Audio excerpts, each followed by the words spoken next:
하고 서로 인사하겠습니다. 우리는 행복한 예배자입니다. 우리는 경건한 예배자입니다. 우리는 행복한 예배자입니다. 우리는 경건한 예배자입니다. 아멘입니까? 또 재미있는 넌센스 퀴즈가 몇 개 있는데, 넌센스 퀴즈라는 것은 정상적인 사고방식이 아니라 널뛰기하는 이와 같은 사고방식으로 풀어야 할 퀴즈입니다. 수수께끼. 예를 들자면 이런 겁니다. 왕이 궁에 들어가기 싫으면 뭡니까? 왕이 궁에 들어가기 싫으면 궁시렁 궁이 싫다는 거예요. 그래서 궁시렁 거린다. 이런 식입니다. 또 예를 들자면 이런 거예요. 지방 흡입의 반대말은 무엇인가? 지방 흡입의 반대는 무엇입니까? 지방 흡입. 요즘에 뚱뚱해져가지고 지방 흡입술 하는 사람들 많죠. 그 지방 흡입의 반대말이 뭐냐? 뭘까? 공개를 하죠. 정상적인 생각으로 풀 수 없습니다. 답이 뭐냐? 수도권 배출. 지방이니까. 지방의 반대말은 수도권이다. 흡입이니까 배출이다. 이런 식으로 푸는 거예요. 자, 이 두 개는 맛배기로 보여드리는 거니까 이제 정식입니다. 자, 잘 들어보십시오. 인천 앞바다의 반대말은 무엇입니까? 인천 앞바다의 반대말. 이것도 답을 말씀해 드려야 될 것 같아요. 인천 앞바다의 반대말, 인천 엄마다. 아빠의 반대말 엄마잖아요. 자, 그 다음에 소가 계단에 오르면 뭡니까? 소가 계단에 오르면 소름. 또 아몬드가 죽으면 뭡니까? 아몬드가 죽으면, 영어가 있어가지고 좀 어렵긴 한데, 아몬드가 죽으면 die 아몬드. 죽다, 영어가 die잖아요. 그 die 아몬드. 그렇습니다. 영어를 모르면 한국어로 되어 있는 거 있는데, 바가지가 죽으면 뭡니까?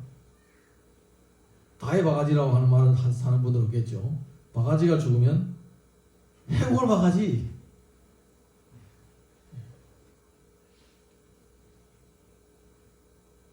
화장실에서 나오는 원숭이 뭐라고 합니까? 화장실에서 나오는 원숭이. 우리 화장실에서 나오면서 뭐 하고 나온다고 합니까? 일 보고 나온다고 그러잖아요. 그래서 화장실에서 나오는 원숭이, 일본 원숭이.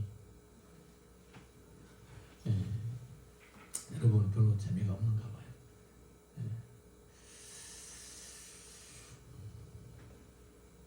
한 시대의 흥망성쇠는 그 시대의 지도자와 직접적인 관련이 있습니다. 한 시대의 흥망성쇠는 반드시 그 지도자와 관련이 있는 것입니다. 지도자가, 흔히 시대가 지도자를 낳는다라는 말이 있지만은 그 말도 맞습니다. 하지만 그 지도자가 그 시대의 운명을 결정하기도 합니다. 사무엘 시대에 사무엘이 나타나기 전에는 그 시대는 정말로 어두웠습니다. 나라가 엉망이었고 신앙도 엉망이었습니다. 그런 가운데서 엘리 제사장은 지도자면서 그 어두워져가는 이스라엘을 구원하지 못했습니다. 그 어두워져가는 이스라엘을 밝혀주지 못했습니다. 오히려 시간이 가면 갈수록 더욱 어두워졌던 것이었습니다. 그런데 하나님은 이 점점 어두워져가고 점점 힘들어져가는 이 이스라엘을, 그리고 신앙이 점점 타락해가고 썩어가는 그 이스라엘을 그대로 방치해두지 않으시고 그 시대를 변화시키고 그 시대를 부흥시키려고 사람을 준비해 놓았습니다. 그 사람이 누구냐? 바로 사무엘이라는 겁니다.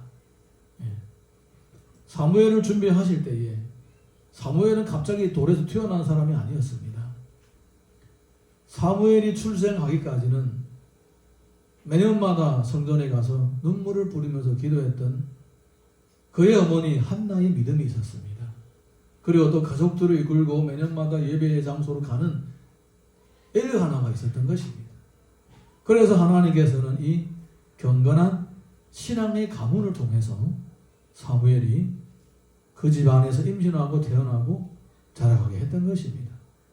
하나님은 바로 이런 경건한 가문을 통하여 경건한 사람이 출생하게 하고 또 이 경건한 사람이 나중에 이스라엘 전체의 믿음을 부흥시켜주고 나라를 구원하게 만들었던 겁니다.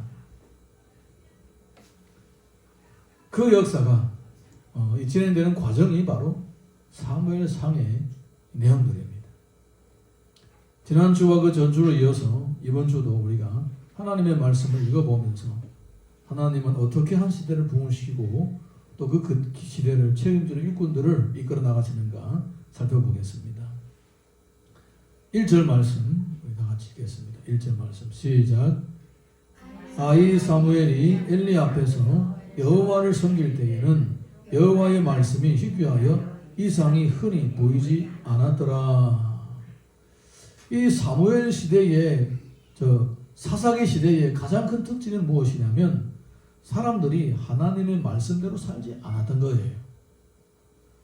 사사기 전체의 시대를 한만이라고 요약한 성경의 구절이 있는데 뭐라고 하냐면 사람이 자기의 생각에 옳은 대로 행한다고 그런 겁니다. 사람이 자기 생각이 옳은 대로. 각자마다 자기 멋대로 살았다라는 거예요. 그래서 우리는 성경 특별히 사사기를 보면 사사기 시대가 꼭 지금과 같습니다. 지금 시대를 포스트 모더니즘 시대라고 그럽니다. 개성을 존중하는 시대다 이렇게 얘기를 합니다. 그러니까 공동체의 가치는 필요 없다라는 겁니다. 내 생각이 중요하고 내 개인의 생각이 중요하고 내 개인의 가치가 중요하다라는 겁니다. 이것이 꼭 사사기 시대와 같습니다. 사사기가 시작될 때 바로 그랬습니다. 사람들 다 자기 생각이 옳은 대로 했습니다. 사사기에 자기 옳은 대로 했던 가장 뚜렷한 예가 몇 가지 있는데 첫째는 우상입니다. 우상. 자기들은 성경대로 하나님을 믿지 않았고 우상을 섬기면서 나는 복을 받을 것이다 라고 이렇게 생각했던 거예요. 우상을 섬기면 저주를 받아야 된다고 생각해야 그게 정상인데 그게 제대로 된 신앙인데 우상을 섬기면 복을 받는다고 생각했던 거예요. 예. 결과는 어떤가?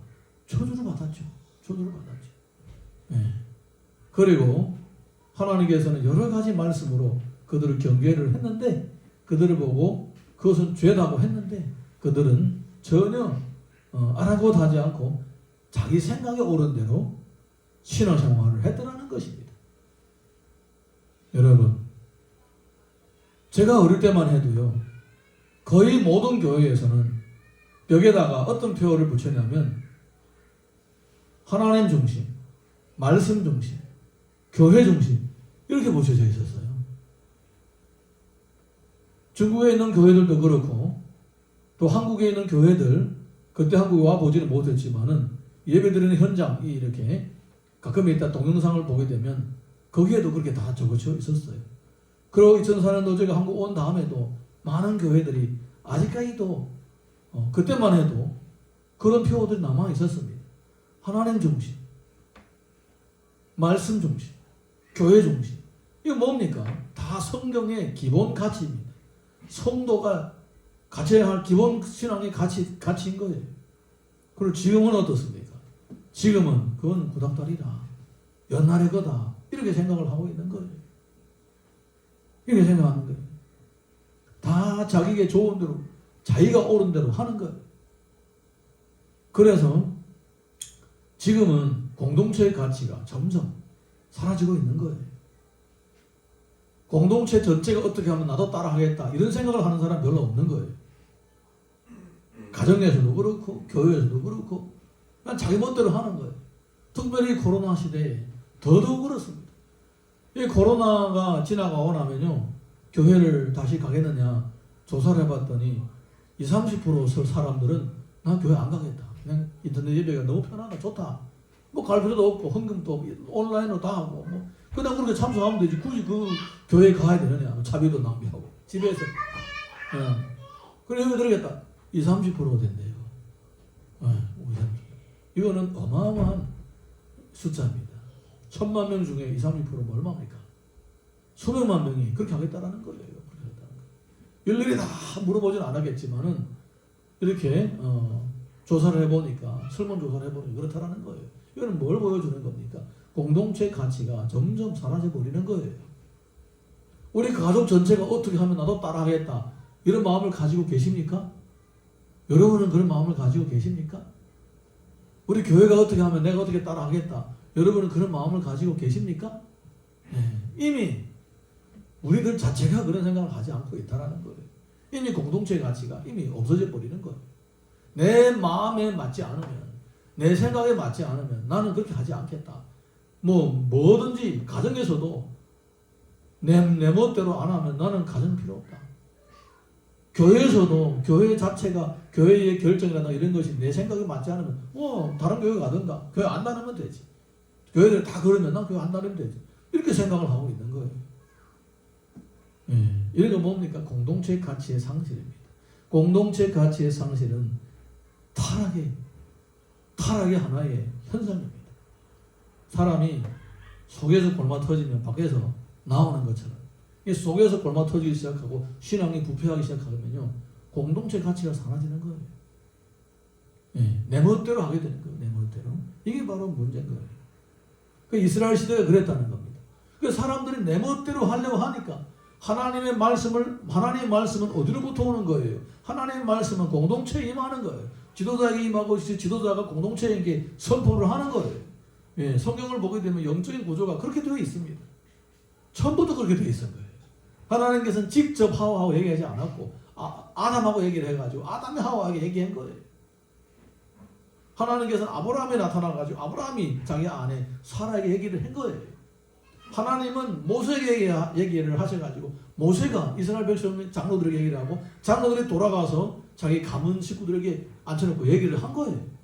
그런 영적인 구조가 되어 있는 거예요. 성경, 구약도 그렇고 신약도 그렇고 마찬가지입니다. 그게 하나님의 나라의 구조고 그게 하나님의 나라의 질서입니다. 그런데 사람마다 다 자기 멋대로 하려고 하니까 더 이상 하나님은 그들에게 말씀을 주지 않으시는 거예요. 안 들으려고 하는 사람에게는 말씀하지 않으십니다. 안 들으려고 하는 사람. 어차피 얘기를 해도 안 들을 건데, 어차피 얘기를 해도 제 멋대로 할 건데 뭐 하려나? 사람과 인력을 낭비해가지고 그 사람에게 들으라고 할 거냐고. 안 하는 거예요. 그래서 이 사사기 시대를 보게 되면 사람마다 자기 멋대로 하니까 하나님은 더 이상 이스라엘 백성에게 말씀하지 않으시는 거예요. 여러분은 어떻습니까? 여러분은 지금 신앙생활하는 가운데서 하나님 나한테 어떤 요구를 하고 계시는가 생각을 하고 신앙생활을 하십니까? 성경에서는 뭐라고 하는가? 성경에서는 이 일에 대해서 어떤 얘기를 하고 있는가? 혹시라도 호기심이라도 있어서 성경님 한 번이라도 펼쳐본 적이 있습니까? 만약에 그렇지 않았다면 여러분의 신앙의 상태가 사사기나 똑같은 거예요. 사실 똑같은 거예요. 그러면 그것은 곧 점점 더 어두워지는 상황이라는 거예요. 어두워지는 상황. 말씀이 희귀했더라. 하나님께서 더 이상 말씀하지 않으시는 상태라는 거예요. 내가 하나님 말씀대로 살지 않으려고 하니까 하나님 더 이상 나한테 말씀하지 않는다 이거예요. 여러분의 삶의 지침을 성경 말씀으로 삼지 않는다면 더 이상 성령께서도 여러분들이 감동을 주시지 않으십니다. 꼭 명심하시기 바랍니다. 네. 자, 우리 이어서 2절에서 3절 보겠습니다. 시작. 엘리의 눈이 점점 어두워 가서 잘 보지 못하는 그때에 그가 자기 처소에 누웠고 하나님의 등불은 아직 꺼지지 아니하였으며 사무엘은 하나님의 궤에 있는 여호와의 전안에 누웠더니 엘리는 눈이 점점 어두워져 갔습니다. 엘리는 더 이상 제사장의 역할을 못하고 지도자 역할도 못하고 있었습니다. 잘 보이지 않으니까. 또 나이도 원래 많았죠. 그런 상황이니까. 그런데 여기서 보게 되면 똑같게 성전에 두 사람이 있습니다. 하나는 아주 나이가 많아가지고 더 이상 자기 역할도 감당하기 어려운 그러한 영적인 지도자가 한 사람이 있었고 또 한 사람은 아주 어린 아이가 이제 금방 철이 들어가지고 어른들의 말귀를 알아듣는 그런 조그만 아이가 성전에 계셨던 거예요. 이것은 뭘 보여주는가? 이 장면은 무엇을 보여주는가? 이것은 영적 지도력의 이양을 보여주는 것입니다. 그동안 하나님은 어쨌든 엘리가 잘하든 못하든 하나님이 세우신 사람이니까, 하나님이 세우신 제사장이니까 하나님은 엘리에게 있는 그 지도력과 엘리에게 있는 그 영권을 사무엘에게 주시는 거예요. 사무엘에게 주시려면 사무엘을 준비해놓고 계시는 겁니다. 할렐루야. 왜냐하면 사무엘은 오랫동안 그들의 부모부터 시작해서 이미 준비를 해온 그런 가문이고 준비를 해온 그런 부모이고 그러한 가족들이기 때문에 하나님께서 이 준비된 사람에게 이 영권을 주시고 지도권을 주시고 은혜를 주시고자 하는 것입니다.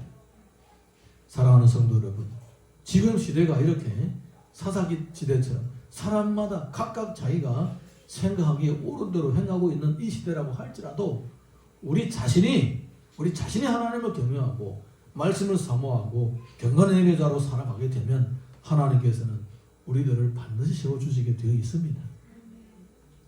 하나님은 은혜를 사모하는 자에게 은혜를 주시게 되어 있습니다. 그래서 우리의 평소에 일관성이 있는 변함이 없는 그런 경건함이 결국은 우리의 미래를 결정하게 되는 거예요. 여러분, 우리가 잘 생각해 보십시오. 이 변함이 없고 일관성 있게 꾸준하게 하는 것이 얼마나 중요한 건지. 첫 번째, 여러분 밥을 매일마다 똑같이 먹죠? 그렇죠? 네, 그래야 건강합니다. 그리고 매일마다 양치질하고 시설하고 그리고 최소한 2, 3일에 한 번씩은 샤워를 하죠? 맞죠? 네. 그래야 몸이 깨끗하고 개운합니다. 그 다음에 또 뭐 합니까? 여러분 보험료를 매달마다 꼬박꼬박 내죠? 그래 나중에 내가 아플 때에 돌려받는 거예요. 우리 자동차 운전하는 사람 자동차 보험료도 꼬박꼬박 내는 거예요. 그 비싼 자동차료를. 왜 냅니까? 나중에 보상받으려고 하는 거예요. 다 중요한 것들입니다. 그냥 매일마다 똑같게 우리가 그냥 하는 것 같지만 가만히 보면 굉장히 중요한 겁니다. 굉장히 중요한 거예요. 어떤 분은 아파서 병원에 갔더니 병원비가 꽤나 많이 남았습니다. 2, 3천만 원 남았습니다. 근데 이제 보험 처리를 하니까 얼마나 안 된 거예요. 10분의 1밖에 안 되는 거예요. 만약에 평소에 꼬박꼬박 내지 않았다면 어떻게 됩니까? 나중에 보상을 못 받는 거죠. 똑같게 우리가 휴대폰 요금을 꼬박꼬박 매달에 내죠. 그렇죠. 그리고 휴대폰 요금을 3개월만 안 내봐요. 저는 안 통합니다. 끊어버립니다. 왜 우리가 휴대폰 가지고 있습니까? 얼마나 중요합니까? 휴대폰 가지고 전화도 하고 동영상, 영상 화상 채팅도 하고 문자도 오고 가고 하고 그리고 요즘에 이걸 가지고 또 결제도 합니다. 뭐 삼성페이, 뭐 카카오페이, 뭐 온갖 페이를 다 설치해가지고 결제까지 합니다. 근데 내가 만약에 꾸준하게 이거 비용을 안 낸다 해봐요. 모든 건 다 정지되는 거예요. 가만히 생각하면 굉장히 위험한 거예요. 어느 날 휴대폰이 다 없으면 아무것도 못하게 돼요. 완전 바보가 되는 거예요. 이 휴대폰이 위험한 겁니다. 그래서 휴대폰이 없을 때 내가 어떻게 살 수 있을까 이런 것도 가끔 있다가 생각해 봐야 되는 거예요. 안 그러면 좋지만 혹시라도 그런 일이 있으면 어디서 한번 생각해 봐야 되는 거예요. 중요하기 때문에 꾸준하게 계속하는 거예요. 여러분 신앙생활도 마찬가지인 거예요. 신앙생활은요 우리가 지금 방금 얘기했던 이 모든 것들보다도 훨씬 더 중요합니다. 아멘입니까? 이 영적인 질서는요 내 영혼이 잘됨 같이 범사에 잘되고 강건하기를 강구하노라 이렇게 성경에 기록되어 있습니다.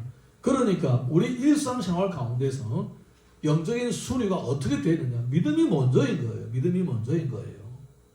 아멘입니까? 예, 영적인 생명이 먼저라 이거예요. 내 자신의 내면에 나와 하나님의 관계를 먼저 갖고 있어야 된다 이거예요. 그 다음에 범사, 그 다음에 건강입니다. 우리는 건강이 최고라고 하죠. 건강이 이러면 다 이런다고 하죠. 그런데 성경에 보니까 영적인 질서를 보니까 건강이 세 번째에 가더라는 겁니다. 어떻게 납득이 됩니까?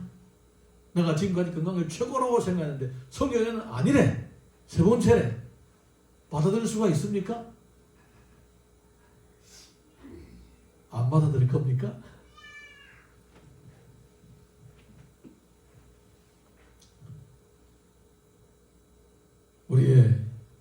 영적인 생명을 매일마다 갖고 감으로써 하나님께서는 이것이 잘 되면 또 그것이 이어서 더 우리 일도 잘 풀리게 되고 더 몸도 건강하고 마음도 기쁘게 되는 것입니다. 할렐루야. 그래서 우리가 경건한 예배자로 살아가는 것은 우리의 일상생활 가운데서 꾸준하게 매일매일마다 갖고 나가야 될 가장 우선순위의 문제다. 그것입니다. 하나님은 그런 가정 분위기에서 사무엘이라는 사람이 태어나게 만들었고 겉으로는 그런 분위기처럼 보이지만은 온갖 죄를 짓고 있는 엘리의 자손들은 다 사라져버리게 되는 거예요. 나중에 제사장 노릇도 못하게 됩니다. 제사장 가문이 잘려버리고 그들의 사촌들 제사장 지위를 대신하게 되는 거예요. 자, 우리 이어서 4절에서 6절 보겠습니다. 시작. 여호와께서 사무엘을 부르시는지라 그가 대답하되 내가 여기 있나이다 하고 엘리에게로 달려가서 이르되 당신은 나를 부르셨기로 내가 여기 있나이다 하니 그가 이르되 나는 부르지 아니하였으니 다시 누우라 하는지라 그가 가서 누웠더니 여호와께서 다시 사무엘을 부르시는지라 사무엘이 일어나 엘리에게로 가서 이르되 당신이 나를 부르셨기로 내가 여기 있나이다 하니 그가 대답하되 내 아들아 내가 부르지 아니하였으니 다시 누우라 하니라. 여러분 성경을 보게 되면요 엘리는 사무엘을 영적인 아들로 키웠습니다. 여기서 계속 똑같은 얘기를 하죠. 내가 너를 부르지 않았다. 아들아 내가 너를 부르지 않았다. 사무엘은 사실은요 엘리의 영적인 아들입니다. 엘리는 자기 몸으로 난 아들 2명이 있습니다. 홈리와 비느하스입니다. 그들도 자기 아들입니다. 근데 이 두 아들은 엘리의 직분을 이어받기는 했지만은 이 제사장 가문에서 내려오는 영적인 은혜는 물려받지 못한 거예요. 그들은 제사장 직분을 더럽혔습니다. 그래서 하나님은 그 두 아들, 엘리의 두 아들의 제사장 직분은 다 패해버리고 이 사무엘이 엘리의 양아들이 되게 하고 피 한 방울이 섞이지 않았지만은 엘리의 직책을 감당하게 하셨던 것입니다. 할렐루야. 사무엘은 엘리의 혈통의 아들이 아니지만은 그는 그의 직무의 후계자였습니다. 후계자였습니다. 여기에서 우리가 알 수가 있는 것은 영적인 원리는 뭐냐? 여러분 혈통보다도 더 중요한 것은 바로 믿음의 계보인 거예요. 몸에 있는 이 DNA 혈통보다도 더 중요한 것은 신앙의 DNA인 거예요. 하나님은요 우리 믿음의 선조부터 쭉 내려온 그 믿음의 DNA가 있는 사람을 소중하게 여기시는 것입니다. 할렐루야. 혈통도 물론 중요합니다. 혈통도 물론 하나의 축복의 근거이기는 하지만은 그렇지만 혈통만 갖고 있으면서 영적인 신앙의 DNA를 잃어버리는 그런 껍데기만 가지고 있는 사람들은 더 이상 하나님의 관심의 범위가 아니고 하나님 축복과 보호하심의 범위에 있지 않다는 겁니다. 때가 되면 정말로 세상에 난리가 나고 폭풍이 일어나고 뭐 천지개벽이 일어나면 그런 사람들은 재처럼 개처럼 바람처럼 다 없어진다는 거예요. 낙엽처럼 사라진다는 거예요. 하지만은 주님은 그 믿음의 영적인 계보, 영적인 DNA를 가지고 있는 사람들을 보호해 주시고 지켜주시고 끝까지 살아남게 하시는 것입니다. 할렐루야. 그래서 하나님의 역사도 어떤 사람을 통하여서 이렇게 진행되는가? 내가 배 아파서 낳은 내 자식이 만약에 내 믿음을 이어받지 못했다면 더 이상 그 사람은 그 아이는 내 자식이 아닌 거예요. 어떤 자식이 내 자식인가? 내 믿음의 계보를 이어가는 자녀가 내 참 자녀인 거예요. 납득이 됩니까? 특별히 우리 어머님들은 납득이 잘 안 될 거예요. 미우나 고우나 내 새끼지. 그것도 맞는 말입니다. 그렇지만은 신앙의 관점으로 볼 때에 내 믿음을 이어받지 않는 아이들은 참 내 아이가 아닌 거예요. 아닌 거예요. 그거는 다른 사람이 아니에요. 지금 성경을 보게 되면 그런 거예요. 엘리는 나름대로 문제가 많은 지도자였습니다. 그렇지만은 문제가 많은 지도자였음에도 불구하고 하나님이 사용하시는 지도자인 거예요. 하나님이 사용하시는 지도자예요. 문제가 많음에도 불구하고 엘리까지는 그래도 하나님께서 소중하게 귀하게 여기시고 복을 주셨습니다. 그래서 엘리를 통하여서 완전히 썩어 빠지고 더 이상 가망이 없는 엘리의 두 아들은 패해버리고 폐기 처분해버리고 어린 사무엘을 세워서 엘리의 직분을 대신하게 하는 것입니다. 여러분, 하나님의 나라가 어떻게 진행되고 있는지 여기서 볼 수가 있겠죠? 네. 육신의 혈통을 가진 사람이 아니라 믿음의 계보를 이어가는 사람이 하나님의 나라를 이어가는 것입니다. 자, 우리 7절 읽어보겠습니다. 7절 시작. 사무엘이 아직 여호와를 알지 못하고 여호와의 말씀도 아직 그에게 나타나지 아니한 때라. 여호와를 안다는 것은 영적인 경험을 의미하는 것입니다. 여러분, 미국 대통령 누군지 아십니까? 트럼프입니까? 모른다면서요. 트럼프입니까? 아니죠. 바뀌었죠. 바이든으로 바뀌었죠. 여러분, 바이든을 아십니까? 한국 대통령 누굽니까? 예, 문재인. 예. 문재인 대통령을 아십니까?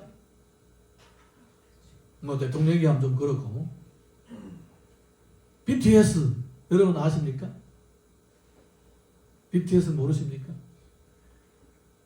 방탄소년단 모르십니까? 아시죠? 노래를 잘하죠, 애들이. 대단합니다, 애들이. 세계적인 인물들입니다. 예. 애들 알죠? 근데 이런 것을 안다고 할 수가 없는 거예요. 나는 그들을 아는데 그들이 나를 압니까? 그러면 아는 거 아니에요. 예. 나도 그들도 나를 알고 있어요. 이게 진정한 아는 거예요. 서로가 아는 거예요. 이게 안다는 말이에요. 내가 하나님을 안다. 하나님 나를 모른다고 하는 거예요. 너는 하나님의 뜻대로 살지도 않고 하나님의 말씀대로 살지 않는데 내가 너를 어떻게 알아? 예수님이 마태복음이나 누가복음 보게 되면 그러지 않습니까? 주여 우리가 주의 이름으로 귀도 졌고 주의 이름으로 병도 고치고 주의 이름으로 전도도 했는데 왜 주님 우리를 모른다 합니까? 주님께서 내가 너희들은 모른다. 이 악을 행하는 자들은 그렇게 얘기를 하시는 거예요. 여러분, 내가 주님을 알고 주님도 나를 아서야 그게 내가 주님을 진짜 아는 거예요. 할렐루야. 사무엘은 그동안에 주님에 대한 경험이 없었습니다. 나이도 어리고 영적 경험도 없었습니다. 그래서 주님이 그에게 나타나셔도 그는 몰랐던 것입니다. 이어서 8절에서 9절 봅니다. 시작. 여호와께서 세 번째 사무엘을 부르시는지라 그가 일어나 엘리에게로 가서 이르되 당신이 나를 부르셨기로 내가 여기 있나이다 하니 엘리가 여호와께서 이 아이를 부르신 줄을 깨닫고 엘리가 사무엘에게 이르되 가서 누웠다가 그가 너를 부르시거든 너는 말하기를 여호와의 말씀하옵소서 주의 종이 듣겠나이다 하라 하니 이에 사무엘이 가서 자기 처소에 누우니라. 엘리는 참으로 문제가 많은 지도자였습니다. 예. 그렇지만은 그는 이 다음 세대를 이어갈 이 이스라엘 민족을 구원해 줄 이 사무엘의 영적인 코치가 되었던 것입니다. 엘리가 문제가 있다는 것은 성경에서 분명히 해주고 있습니다. 그는 자녀들을 제대로 양육하지 못할 뿐만 아니라 제사장의 직분을 제대로 전수를 못한 그러한 실패한 제사장이라고 볼 수도 있습니다. 그렇지만은 그가 사무엘을 코치하는 데에서는 너무나도 훌륭했습니다. 코치하고 선수하고는 다른 거예요. 코치의 실력이 선수보다 훨씬 못할 수는 있지만은 그런데 선수가 만약에 코치의 지도를 따르지 않으면 제대로 된 선수 생활을 못하는 거예요. 여러분, 김연아의 코치가 김연아보다 실력이 더 좋습니까? 꼭 그렇지 않아도 되죠. 꼭 그렇지 않아도 됩니다. 네. 여러분, 요즘에 한국에 제일 잘 나가는 축구 선수 누굽니까? 네, 손흥민이죠. 손흥민 선수의 코치가 꼭 손흥민보다 축구 실력이 뛰어나지 않아도 되는 거예요.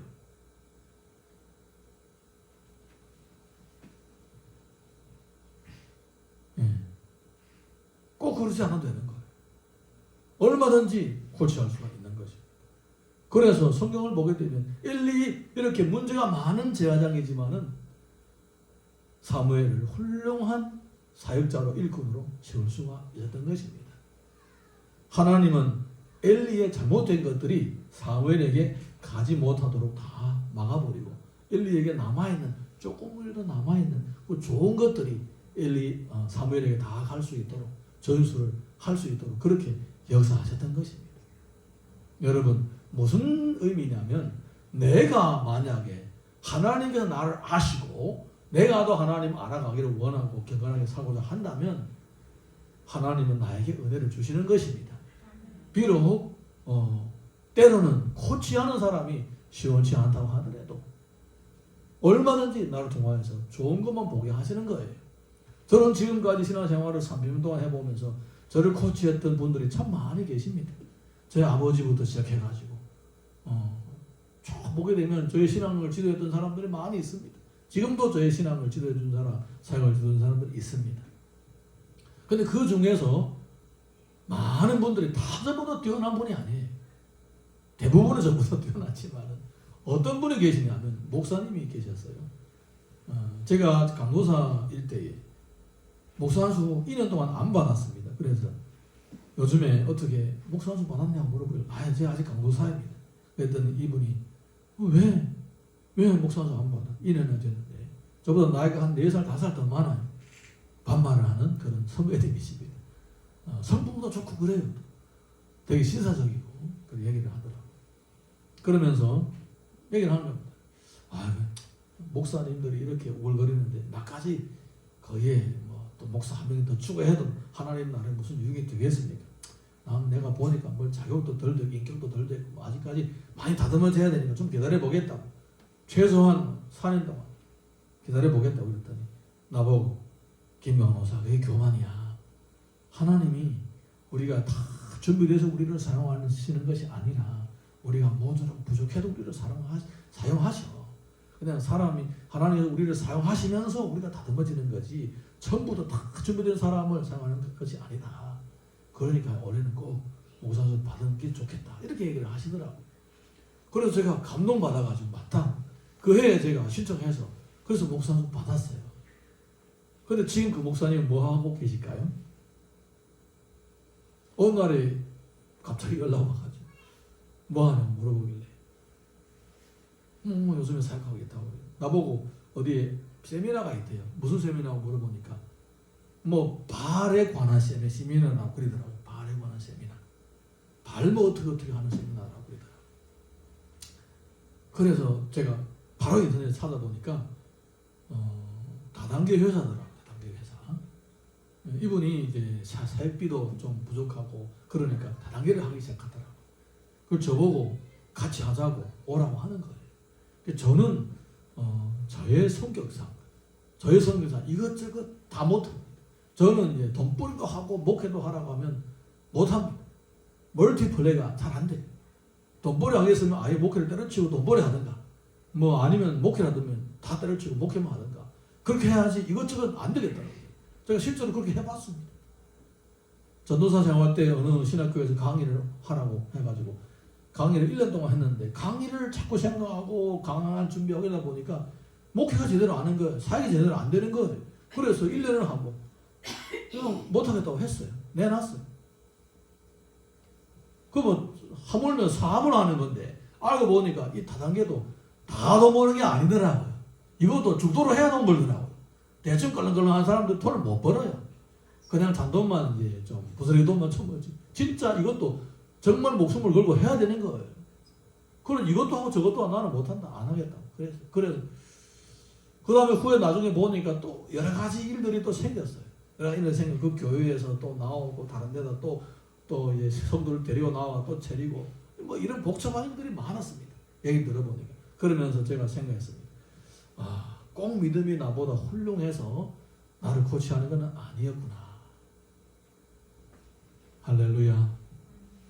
여러분 그래서 우리는 성령께서 나를 감동하시면 아이들의 말 한마디에도 은혜를 받을 수가 있는 거예요. 할렐루야. 하나님은 부족한 엘리를 통하여서 훌륭한 사무엘을 만드신 것은 하나님의 역사이신 것입니다. 우리 성경을 보게 되면 하나님의 일꾼들은 반드시 코치를 통하여 지도자를 통해서 세워진다는 것을 알 수가 있습니다. 모세 돌에서 태어나왔습니까? 그의 어머니 그를 키운 거예요. 믿음의 아이로 키운 거예요. 여호수아 모세가 키웠지. 일본으로. 12제사 예수님이 키웠습니다. 디모데는 누구 키웠습니까? 디모데는 사울이 키운 거예요. 성경을 기록한 마가 요한 누가 키웠습니까? 베드로 사도가 키운 거예요. 누군가가 다 코치를 해줘가지고 믿음이 자랐던 거예요. 여러분, 그래서 우리 경건 생활 가운데서 중요한 것은 무엇이 하느냐면 우리는 예수님의 멍에를 메고 예수님께 배운다는 이런 온유함과 겸손함이 필요한 거예요. 예. 온유함과 겸손함은 저절로 안 됩니다. 절대로 저절로 안 됩니다. 이거는 배움을 통하여 되는 거예요. 배우고자 하는 마음 그 자체가 바로 겸손과 온유를 의미하는 거예요. 안 배우겠다. 나 이제 뭐 때려치우겠다. 이런 생각을 하는 순간부터 교만이 싹 트게 되고 사람이 거칠어지기 시작하고 그러는 거예요. 명심하시기 바랍니다. 예수님이 그 말씀을 하시는 것은 그냥 하시는 말씀이 아니라 우리 예수님을 믿는 모든 성도들이 평생 기억하고 갖고 가야 할 내용인 것입니다. 예. 내 마음은 온유하고 겸손하니 내 멍에를 메고 내게 배우라고 하시지 않던가요? 예. 신앙은요 저절로 자라지 않습니다. 배움을 통하여 자라는 거예요. 신앙의 선배들이 말과 그들의 또 몸소 행했던 실천들을 본보기를 통하여서 배우는 거예요. 절대로 저절로 막 믿음이 자라 이런 사람이 없습니다. 반드시 누군가가 한 사람이든 여러 사람이든 누군가를 통해서 그 신앙이 자라가고 쉬워지는 것입니다. 그런 가운데서 사무엘이라는 인물이 점점 준비되어서 하나님께 쓰임받는 겁니다. 그제야 사무엘이 하나님이 나를 부르시는 것이구나 깨닫게 된 것입니다. 이 코치 엘리를 통하여 하나님과 교제를 할 수 있는 법을 터득하고 배우기 시작하는 거예요. 자, 우리 10절에서 12절 보겠습니다. 시작. 여호와께서 임하여 서서 전과 같이 사무엘아 사무엘아 부르시는지라 사무엘이 이르되 말씀하옵소서 주의 종이 듣겠나이다 하니 여호와께서 사무엘에게 이르시되 보라 내가 이스라엘 중에 한 일을 행하리니 그것이 듣는 자마다 투기가 울리리라. 이제부터 하나님의 말씀이 사무엘에게 임하기 시작하는 것입니다. 12절에서 14절 읽습니다. 시작. 내가 엘리의 집에 대하여 말한 것을 처음부터 끝까지 그날에 그에게 다 이루리라.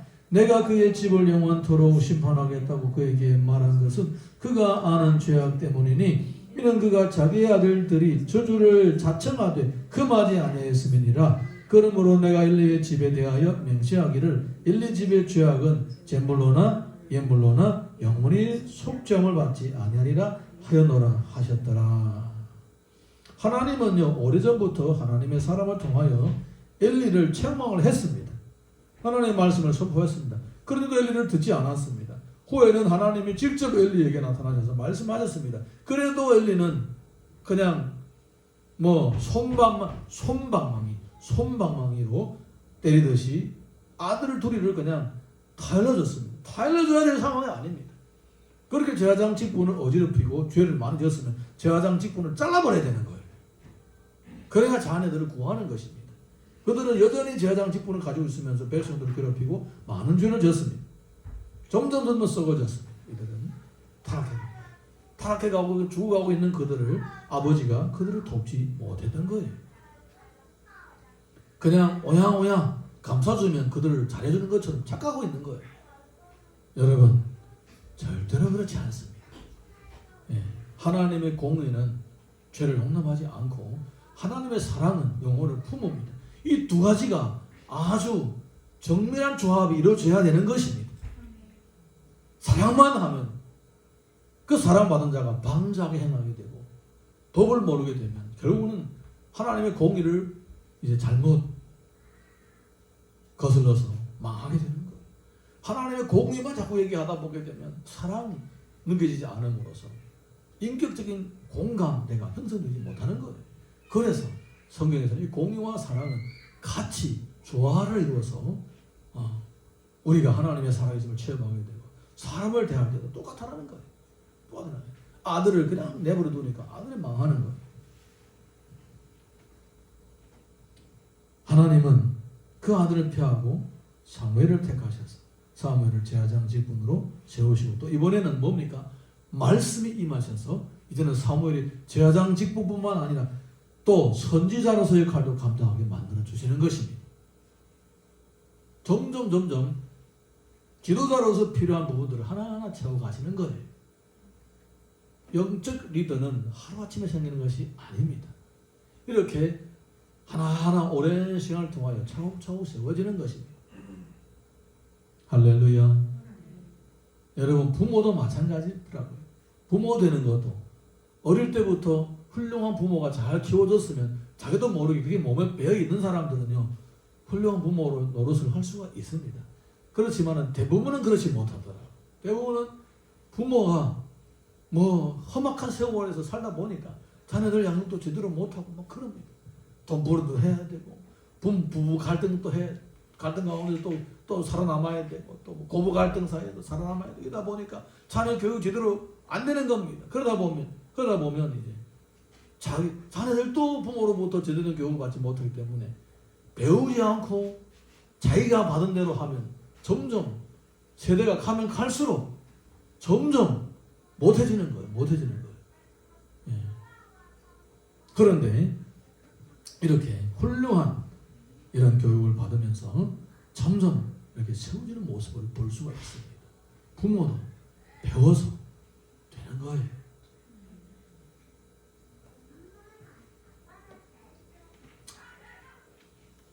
어떤 학생이 지각을 했습니다. 선생님이 교실 문에서 탁 지키고 야, 너 왜 지각했지? 이유를 대봐. 그랬더니 선생님 죄송합니다. 제가 집에서 잠을 자다가 너무 많이 자서 지나쳐서 그래서 제가 지각했습니다. 그래서 선생님이 또 열받아가지고 너 왜 집에서 그렇게 잠을 오래 잤어? 그랬더니 이 학생이 굉장히 머리가 좋아하던 학생인가 봐요. 공부는 잘 못하는데 머리는 좋았나 봐. 그 학생이 뭐라고 대답하는데 선생님 제가 사실은요 제가 자다가 꿈에서 선생님 강의하는 것을 듣고 있었습니다. 그래서 잠을 깨면 선생님 강의를 방해할까 봐 계속 자고 있었어요. 그랬다고 하더라고요.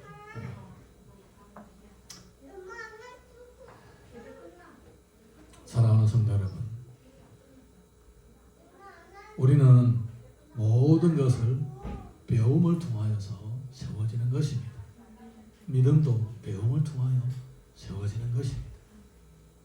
그래서 사무엘도 이렇게 어릴 때부터 제사장의 가문에서 생활하면서 어떻게 제사장 될 것을 매일마다 배워갔고 그것이 거의 다 배워가니까 이제는 하나님이 직접 나타나셔서 제사장뿐만 아니라 선지자 노릇까지도 할 수 있도록 그에게 직접 임하셔서 말씀까지도 주시는 겁니다.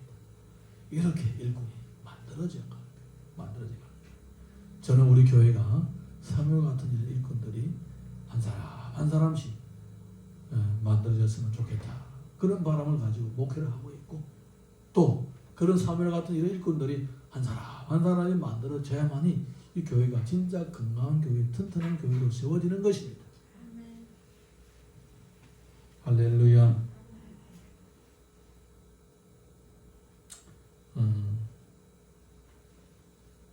19절에서 21절을 보겠습니다. 다 같이 시작. 사무엘이 자라매 여호와께서 그와 함께 계셔서 그의 말이 하나도 땅에 떨어지지 않게 하시니 반에서부터 보엘세바까지 온 이스라엘이 사무엘은 여호와의 선지자로 세우심을 입은 줄로 알았더라. 여호와께서 실로에서 다시 나타나시되 여호와께서 실로에서 여호와의 말씀으로 사무엘에게 자기를 나타내시니라. 원래는 그냥 배우기만 했는데 이제부터는 하나님과 대화할 수 있고 하나님으로부터 말씀을 받아서 그 하나님의 뜻을 집행하는 사람으로서 성장하게 될 것입니다. 이런 건 다 어디서부터 시작했습니까?